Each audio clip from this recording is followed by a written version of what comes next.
Hi, everyone. My name is Kara Adams. I'm with Missouri Assistive Technology, and today I'm going to talk about all things AAC from devices to resources to some of our programs. We're going to touch on a little bit of everything today. So here's a breakdown of our agenda. I'm going to talk about multimodal communication, talk about a variety of AAC devices, including low tech and medium tech devices, some examples of how to implement those devices. Um, I'll talk about some dynamic display AAC devices and their features. We'll talk about some different access methods, some evaluation resources, AAC visuals that you can use in the classroom, other assistive technology that you can use in the classroom as well. And then I'll talk about two of our programs that are very heavily used by schools, the device loan program and the AT reimbursement program for schools. Okay, so you can pause here and talk about what message each of these pictures are communicating. I'm going to go over each one right now. So at the top left, there is a texting conversation, and by reading the conversation back and forth, we can tell that they're making a dinner reservation. The top right, the woman is smiling. She has her hand up. We can assume she's either waving hi or waving bye. Bottom left picture, the baby, her face is all scrunched up. There is a lemon in the picture. So we can assume that she got a little taste of that lemon. She doesn't like it. She thinks it's sour. She's not a fan of it. And then the bottom right picture looks like the guy, he might even be yelling or screaming. His hands are almost over his ears. So he clearly looks frustrated, angry. Maybe something's too loud, or maybe he's just mad. So with every single one of these pictures, we could tell what message was being communicated without any verbal words. We could use the context from the text messages, gestures, facial expressions, body language. Um, there's multiple different ways to communicate without just using verbal words. So with that in mind, I want to talk about this idea of multimodal communication. So every single one of us, we communicate in multiple different ways. We don't just use our words. We can use handwriting, gestures, facial expressions, body language, um, and for those that need AAC devices. So we value all forms of communication. The goal is not to be able to speak or not even to be able to use an AAC device. The goal is functional communication. So, and what do I mean by whenever I say functional communication?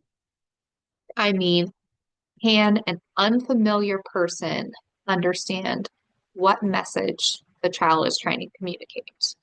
So I'm talking about somebody other than mom or teacher, who knows, the child very well and might know what they're trying to communicate.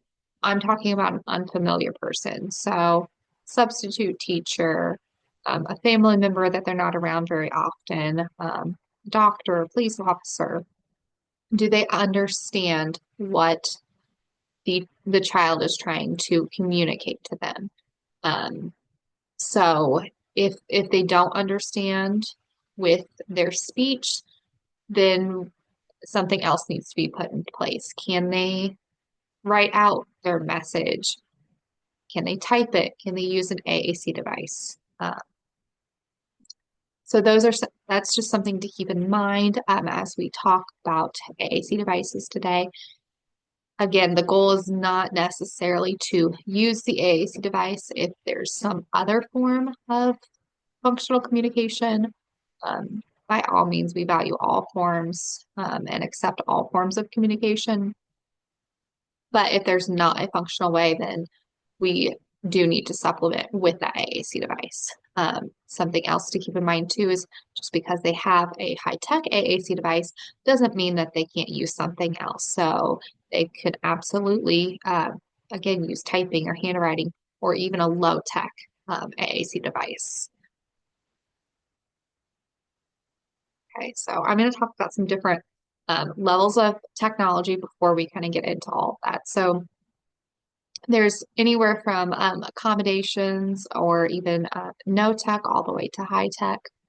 So accommodations and uh, no tech, they're just very simple modifications, very inexpensive, don't really require a whole lot of things to change when it comes to uh, like the setup and the technology.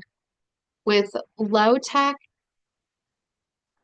it's going to be again very user friendly, um, but it's probably going to require some kind of battery, uh, probably not a charger, but again, it's going to be very intuitive, very simple, easy to use. You're probably not even going to have to read the directions.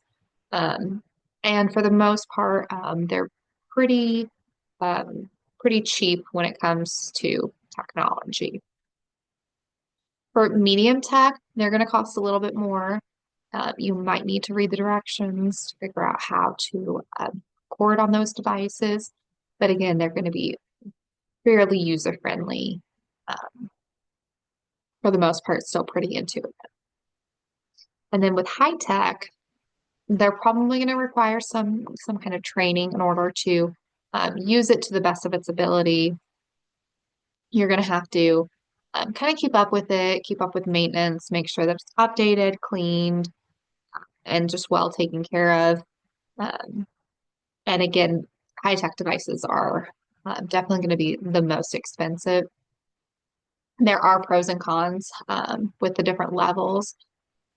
With lower tech and even medium tech, there's not going to be as many options for customization. Whereas high tech, there's definitely a lot more options. It's a little bit easier to change out buttons and pictures. Whereas if you have a low tech, medium tech device, that's going to require you printing out an entire template or a new picture. So again, there's definitely pros and cons with each. Okay, so for one button AAC devices, these are very low tech devices. With the Big Mac and the Little Mac, those are just going to be one message on on those devices. Uh, each one of these has different time lengths that you can record for. So they all kind of vary anywhere from like 10 seconds to about like 30 seconds. Um, but again, with the Big Mac and Little Mac, that's just going to be one message on there. With the big step by step and the little step by step, uh, there it's one message as you press the button, but it will record a sequence of three. So like ready, set, go, duck, duck, goose. So as you press the buttons, once you press it three times, it's just going to do that same sequence over and over again.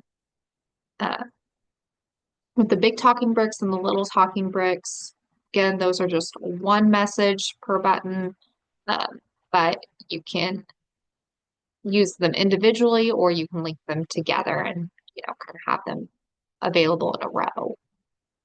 Then with the Go Talk one, again, it's just going to be one simple message that you tell them. So some ideas for implementation with the one button AAC devices. You can use them for a greeting or goodbye, have it by the door as people come in or as people leave. You could even have it say, hello, my name is, if they're going to, new people are coming in, it's the first day of school and they're going to have to introduce themselves a lot. You could have that prepared beforehand. With the bathroom, you could have it either outside the bathroom to practice, saying, I need to use the bathroom before going, or you could have it even at their desk so they can request to go to the bathroom when they need to. an ABC song or a happy birthday song. So if you do a morning meeting and you regularly sing like the ABC song, you have a certain song that you sing every day during morning meeting, you can record that so then the child can at least press the button and participate in singing that song. Or again, if you know somebody's birthday is coming up in class, you know that you're going to sing happy birthday to them, you can record the happy birthday song so they can again press that button and participate that way. You can have a button at their desk to request for help, and then requesting a favorite item or requesting more. Uh, this is always a great place to start for new AAC users because it's motivating. So you could have a favorite item, like a favorite toy or a favorite song.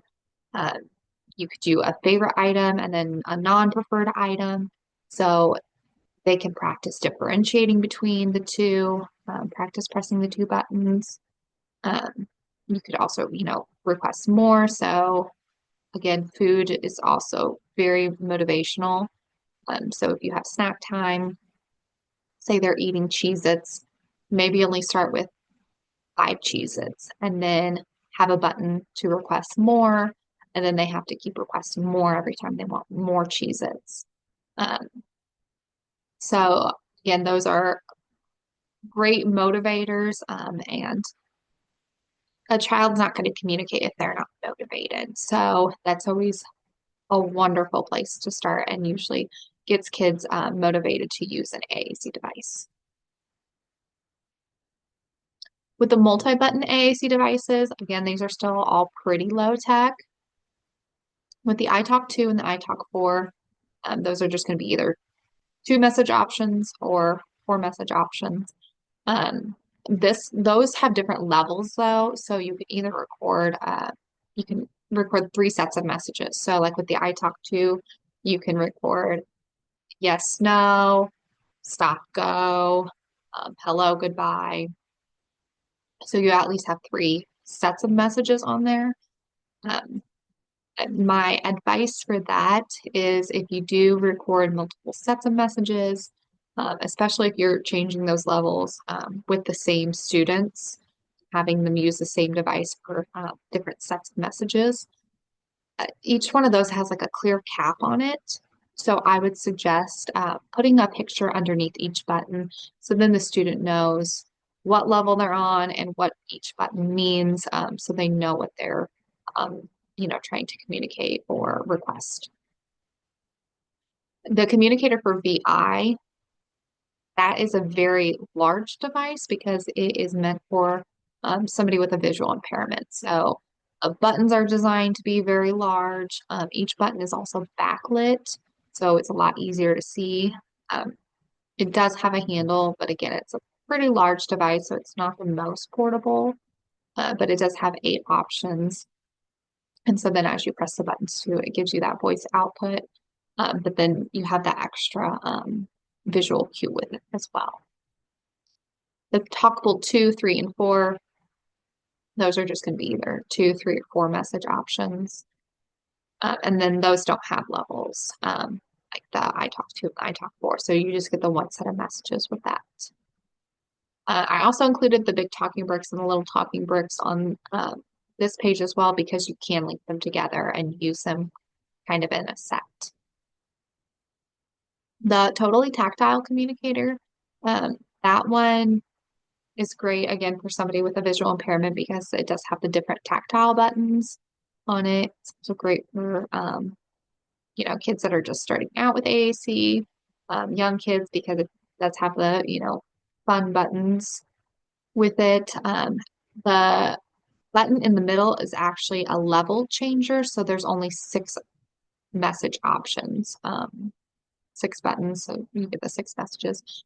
But it does have multiple levels, so you have multiple sets of messages. And then the talkable 6, that is again just going to be a 6 message option. It comes like on a lazy Susan, so that one can kind of spin around. Same with the totally tactile communicator. So some examples for implementation with the multi-button AAC devices. Again, you can do yes, no, like with the talkable to or the I talk to. Lunch choice. So if students get to pick from a variety of options, like a peanut butter and jelly sandwich or a salad or hot lunch like a pizza. If they get to pick every morning what they get to have for lunch, have that prepared beforehand. So then as they come in, they can use something like a talkable 3 or 4, and they can make that request with the device. With weather, again, if you do morning meeting and you talk about the weather, um, that's a great way to get them to talk about the weather and then also show them, um, do they understand what the weather is outside? Do they understand the difference, between stormy and rainy and get to they get to pick those options with that. A morning greeting choice, as I had kids come into the classroom, I would give them the option if they wanted a hug or a high five or a fist bump. So this very top picture is they're actually the talkable bricks, the or the talking bricks. They are magnetic, and so they could attach to like a magnetic door frame, and then you can give them those options for a hug, fist bump, high five. So then they can press the button and make that request as they come in. A snack choice. So if you do have snack, if you do offer different choices, getting, giving them those options so they can be able to pick those. Something with that, I would never, put a button out or record something that they don't have access to or that's not an option. So um, if if goldfish is not a choice for that day, then just don't have a button that says goldfish because you don't want to put a button out there and offer a choice that's not going to be available. And then literacy activities. So again, this bottom picture, those are the talking bricks. And it looks like they read there was an old lady who swallowed some leaves. So they have some different buttons recorded with some of those vocabulary words from that story. They could use that, for sequencing, for WH questions. There's a variety of things that you could do as far as literacy activities with buttons like that.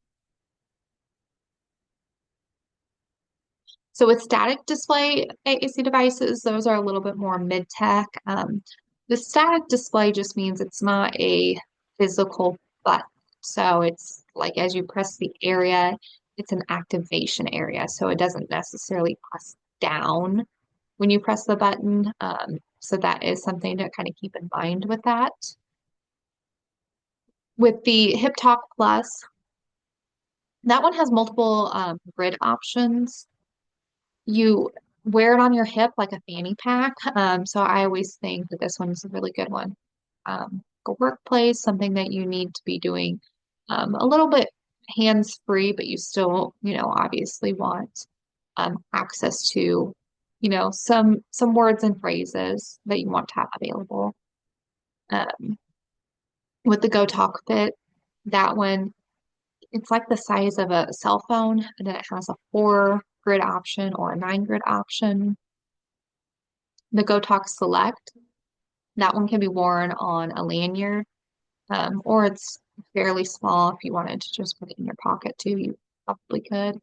And then that one is just a four message option on that device.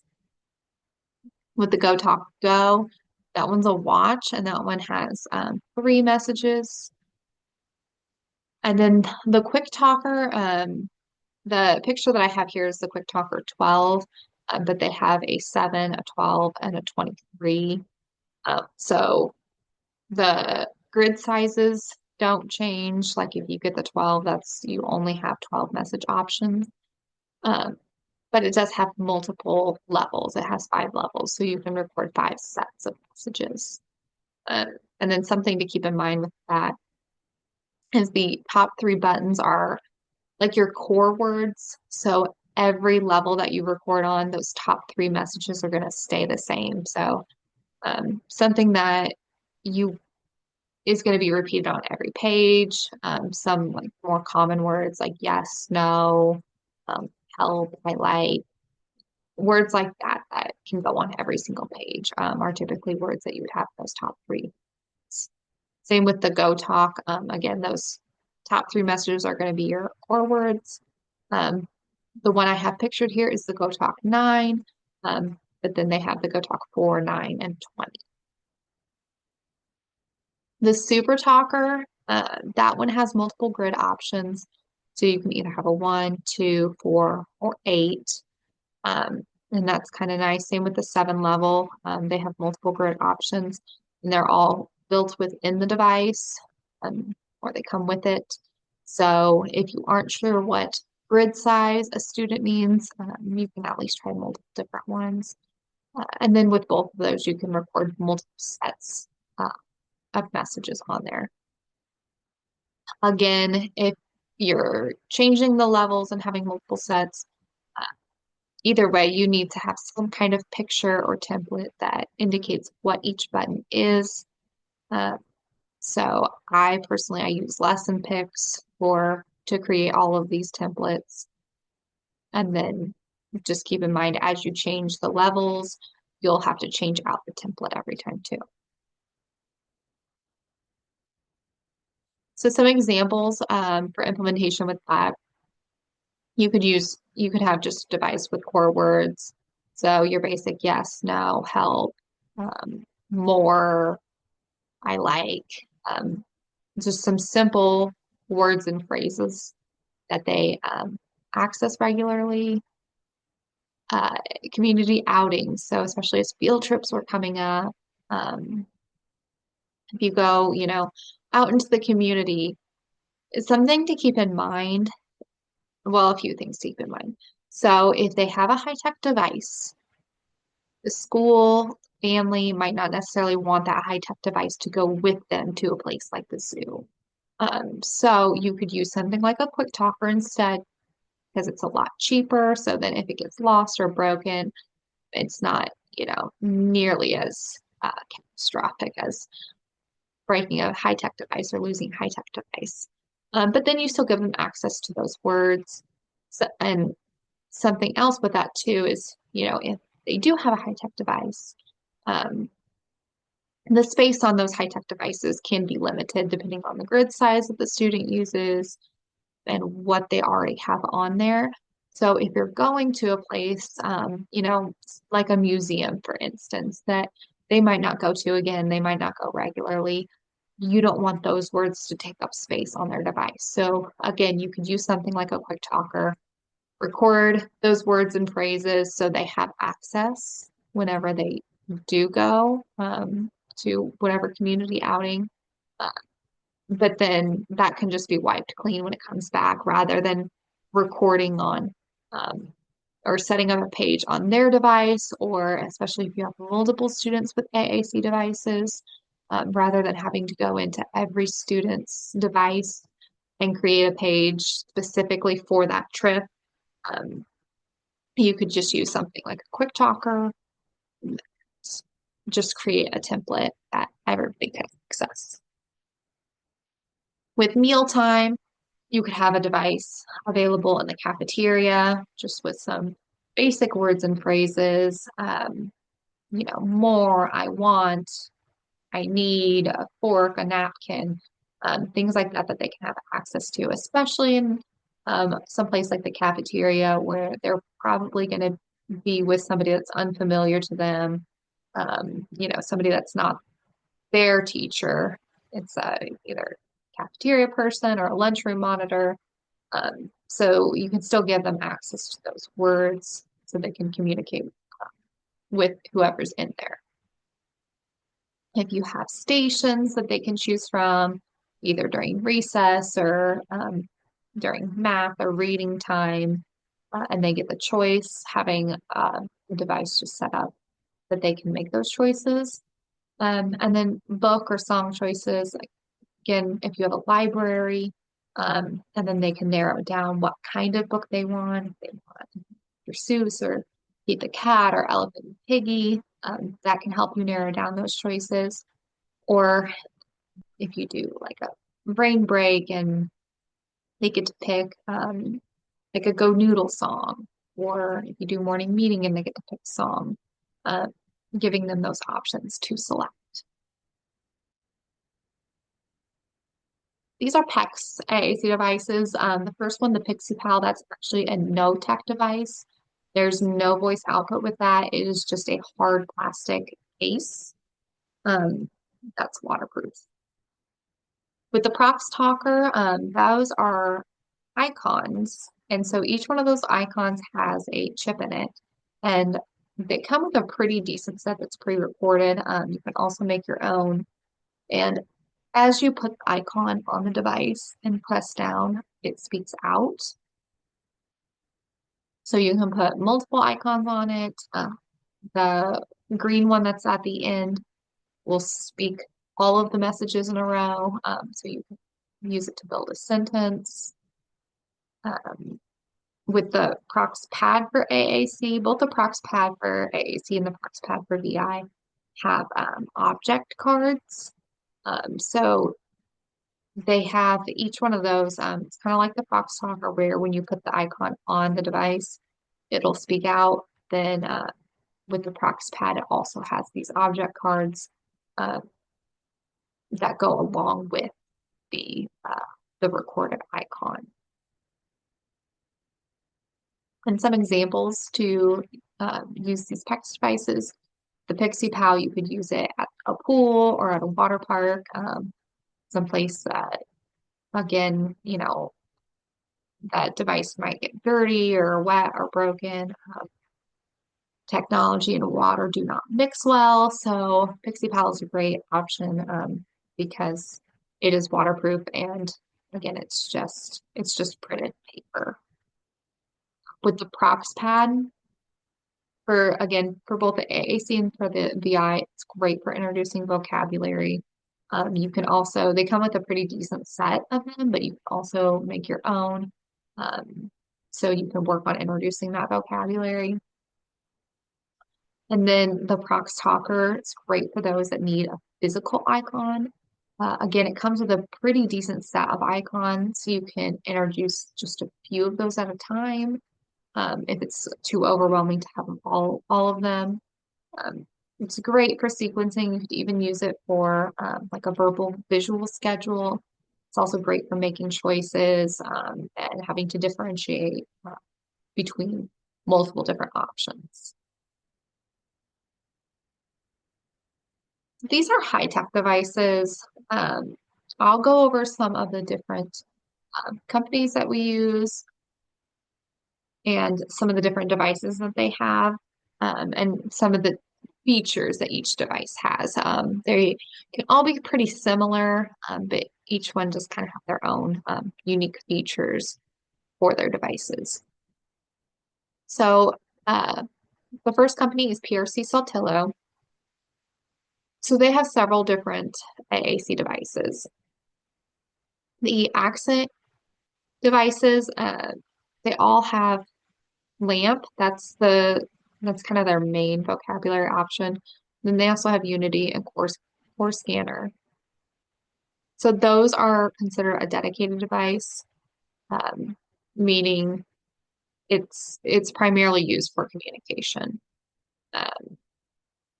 Those they do have key guards available with that. Uh, they have a handle. Each one has a handle and stand. The Accent 1000 and 1400 with Look, that's their eye gaze option. But again, it's going to be the same vocabulary and the same setup. With the NovaChat devices, the 8 and the 10, also the different numbers are just different sizes. So the 8 is a little smaller, the 10 is a little bigger, same with Accent. 800 is a little smaller, and the 1000 is a little bit bigger. With NovaChat, they come with the touch chat vocabulary on them. The NovaChat is also a dedicated device, so it just has that communication system on there. Um, Again, it has a handle and stand. It does have key guards available with that one as well. With the Via Pro and the Via Mini, that is it's an iOS based device. So it's not dedicated. You could get on the internet. You could download other apps on that one as well. That has lamp, touch chat, and dialogue um, available on those, just the app. And then there are key guards available with that as well. And then the Versa Eye, that is it's another eye gaze option that they have, and it's iOS based. So typically, it comes with lamp and touch chat, but then you can use eye gaze. It's essentially just like it's an iPad connected to an eye gaze case. So you can access different apps. You can get on the internet, and you can do a lot of different things using eye gaze with that. Forbes is another AAC company. So they have the Pro Slates and the Win Slates. The Pro Slates, again, they have the 8, the 10, 13. Those are just different sizes.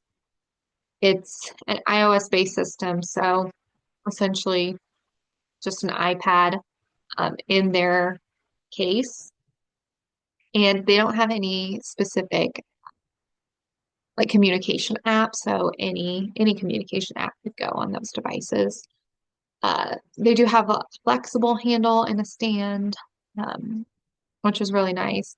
And then they also have a sound pod that comes with the device. So um, essentially, if the device is going to be a little bit further away, especially with an eye gaze device, that might be sitting on table, the user could wear the sound pod and then have the sound rather than coming from the device that is maybe a little bit further away on the table. The sound can come through the sound pod, so then it sounds like it's coming directly from that person. There's also key guards available for the Pro Slates. The Win Slate is their eye gaze version. They have the core word language system on that device. It's a Windows-based tablet. And then again, it's kind of got this a very similar case. It's the flexible handle and the stand, and it's got a sound pod with that as well. Tobii Dynavox. So these first two are just tablet-based devices. They're not eye gaze. So there's the TD Navio. There's the Mini, MIDI, and Maxi.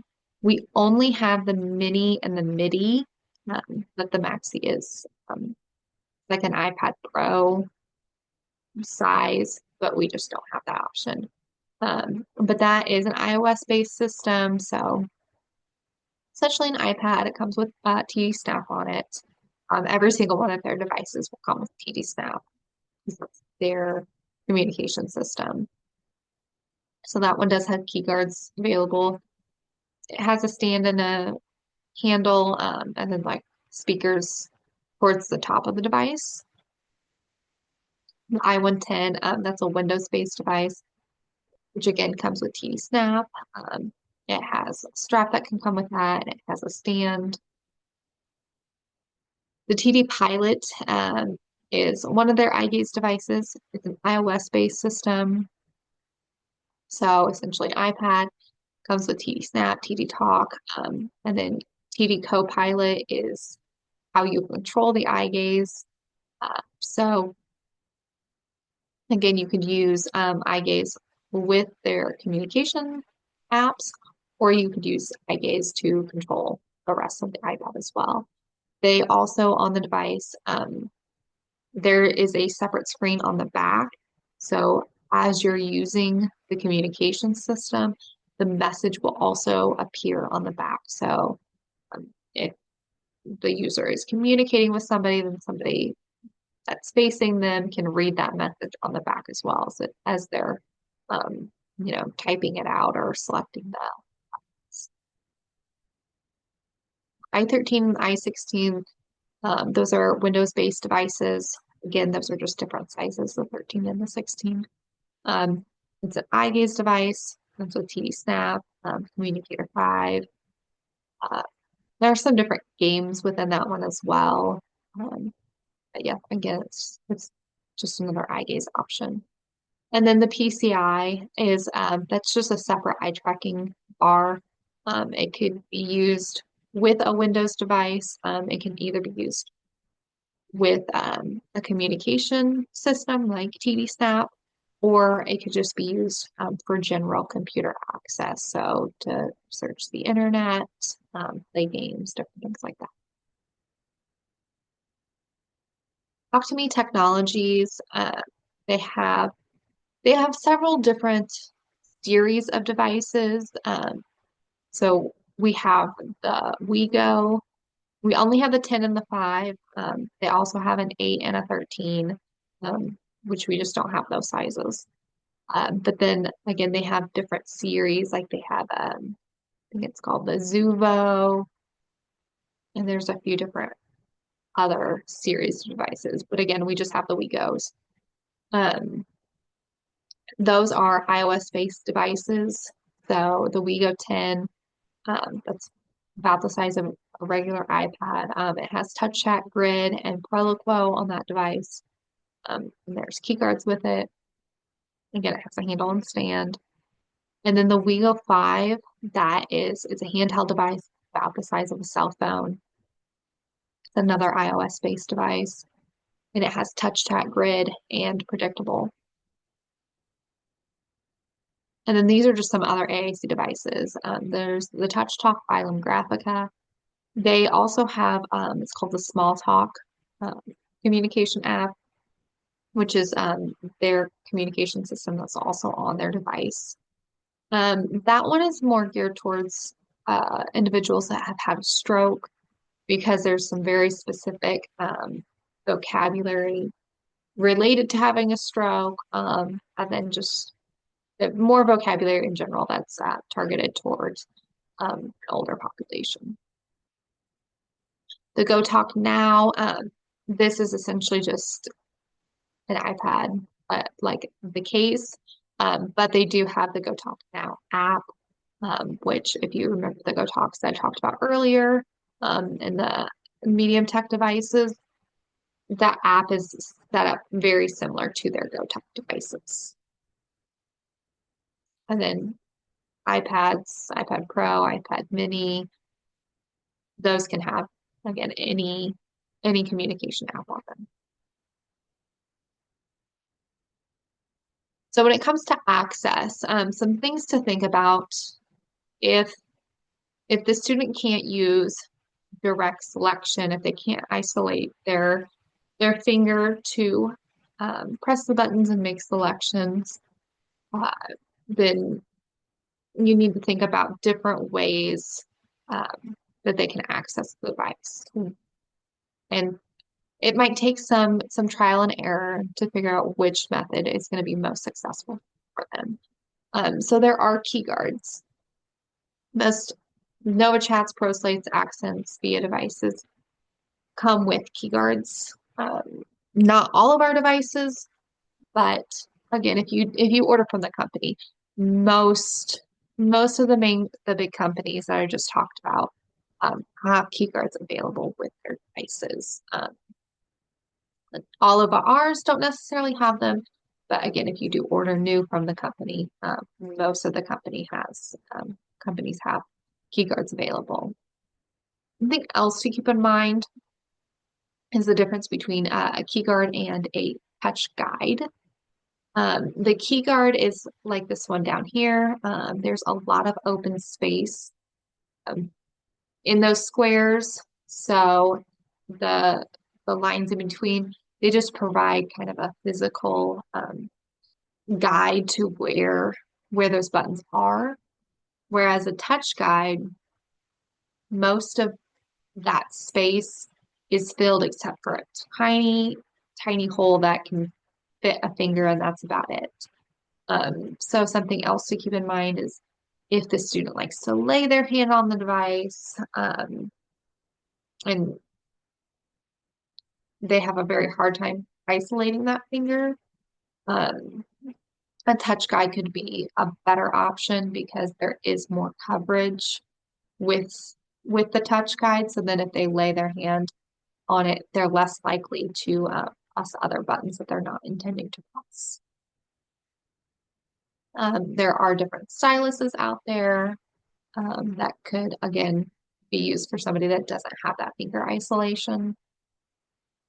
Switch access is another option. So there are Bluetooth switches and there are switches. You could use a switch with an interface, like if you're trying to connect to an iPad.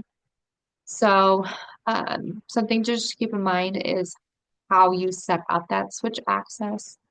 So you could use one switch, but then you're going to have to do something like manual scanning.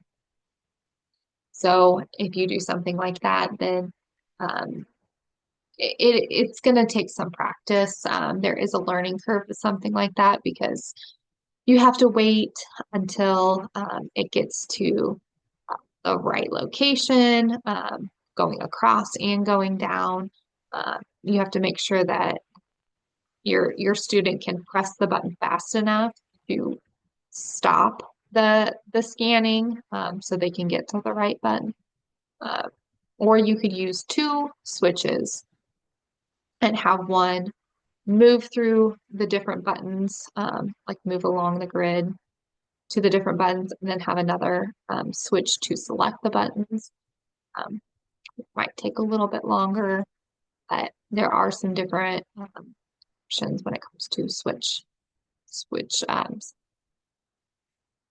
There's also head tracking.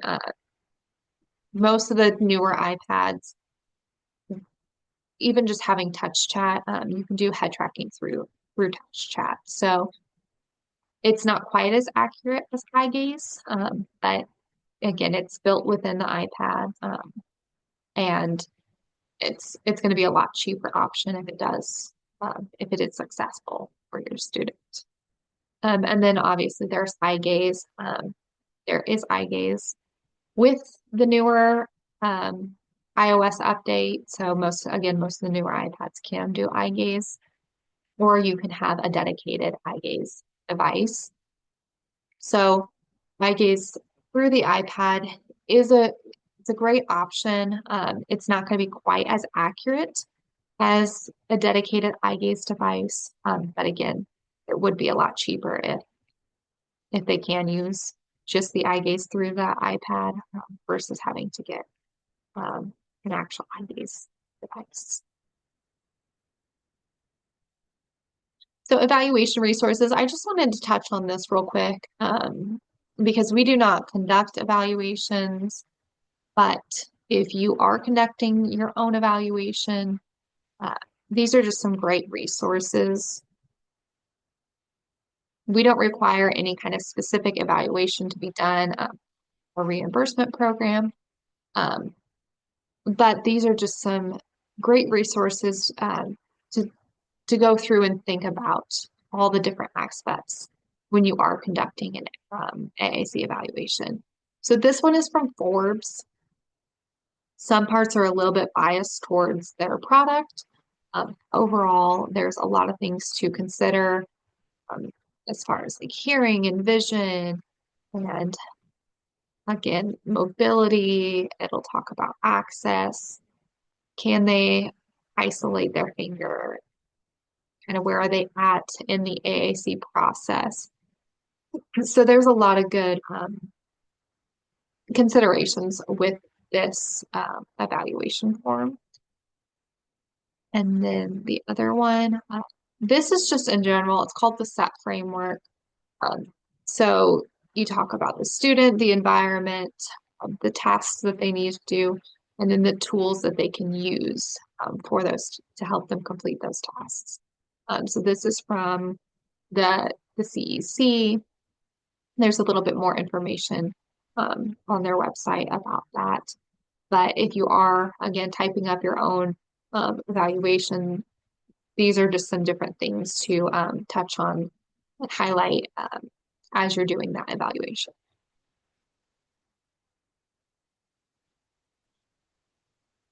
These are just some AAC visuals around the classroom. A lot of times, especially in younger classrooms, you're going to have some kind of visuals anyway, alphabet charts, weather, things like that. So if you are creating visuals to have around your classroom, just keep in mind as you're creating them, if students are using AAC, if they're using touch chat or LAMP, and figuring out a way to incorporate those icons and visuals into the visuals that you're creating. So these are all based on touch chat. So this is an alphabet chart. Each one of these icons is their pictures that are from touch chat. So again, especially with younger classrooms, you're probably already going to have an alphabet chart. So it's a great option to have uh, icons that are representative of the students that have AAC devices. With morning meeting, if you do a morning meeting, uh, again, these icons are all from touch chat. So practicing using the device, creating, saying what day of the week it is. You could even work on sentence building. So the month is, again, it's a great way to model as well. Use this as an opportunity, practicing using their device, and then also just, again, making it inclusive with their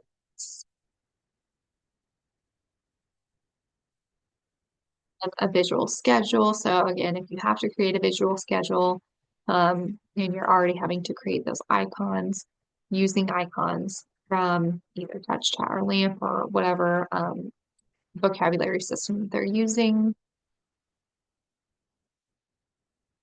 Lunch choices that I mentioned earlier, if they get to pick lunch choices, you can have those icons available so they can select them as they come in the morning.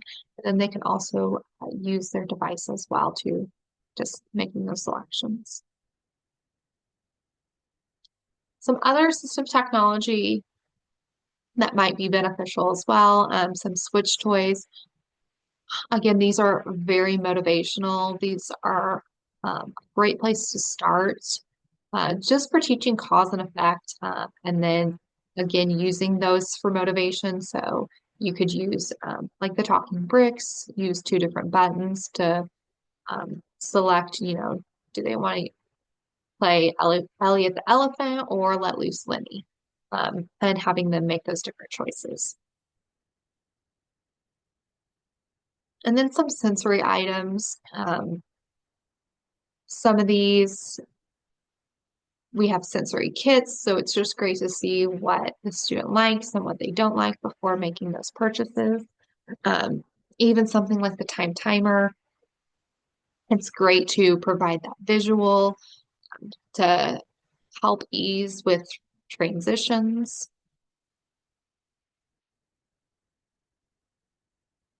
Okay, so then I wanted to touch on our programs real fast.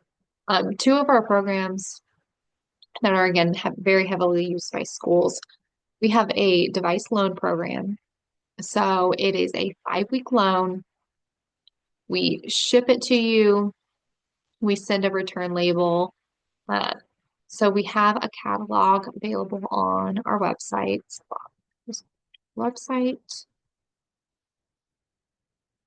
And under the services tab, the very first one says device loan. And this is our device loan page.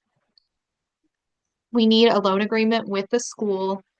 Typically, the superintendent or the special education director will sign that.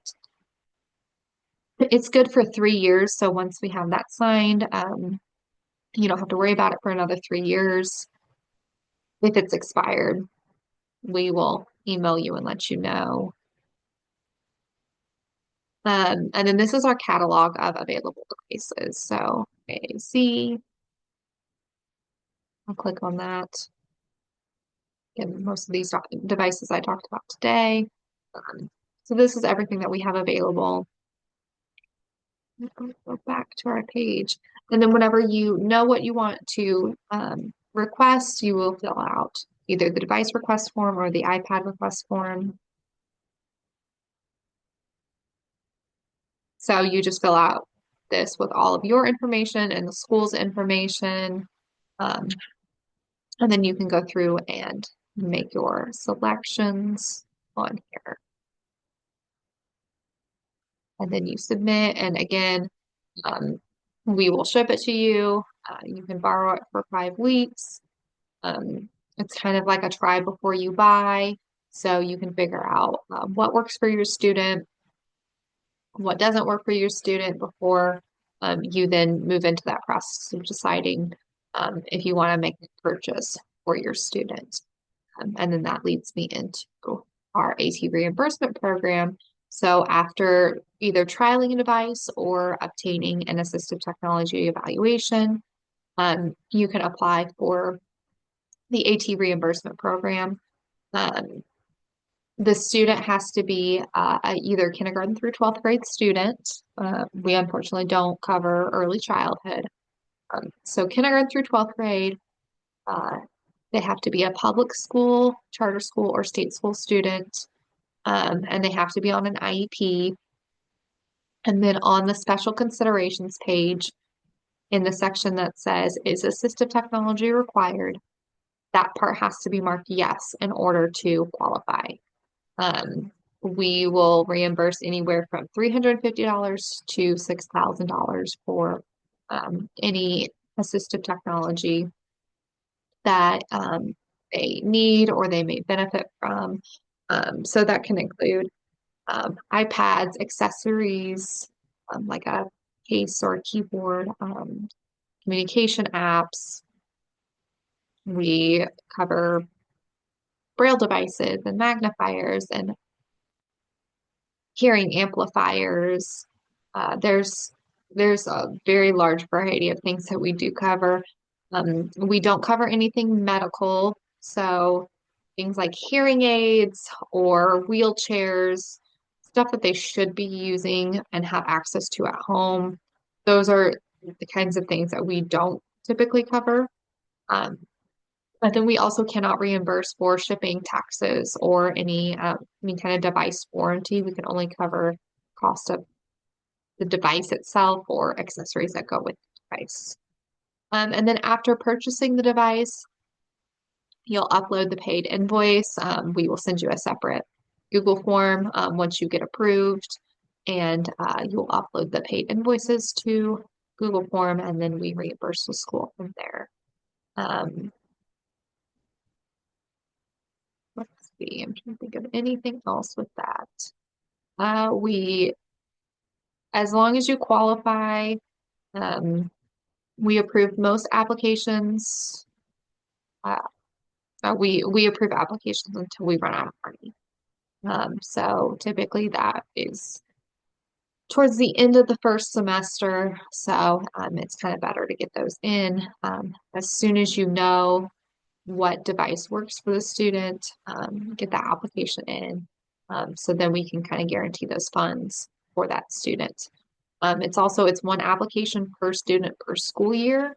So you can essentially apply every school year, um, especially, those kids that have high assistive technology needs. Um,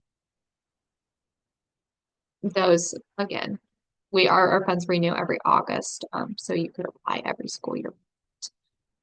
We might raise eyebrows if you're applying for the same device every single year. We might, question, does it need a better case? Some things like that. But aside from that, yes, we spend our money until we run out. So that is our AT reimbursement program for schools. And if you all have any other questions, you can contact Missouri Assistive Technology. Our email is info@mo-at.org. Our phone number is 816-655-6700. And you can visit our website as well as at at.mo.gov.